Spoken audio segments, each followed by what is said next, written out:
How to create an account in Zapier. In this video, I'm going to show you how you can easily do this.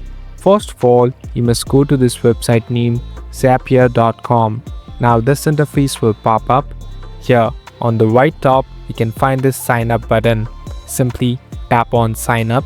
Now here, you can directly continue with Google, or you can even use other emails. So it's easy if you use Google. So here I am tapping on sign up with Google.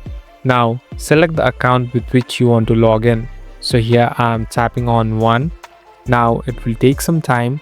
So all the information related to your account will be directly linked with Zapier. Later you can find all your names and even datas available. Now you can easily set up your profile and you're all set to go. Thank you for watching this video. I hope this video will help you.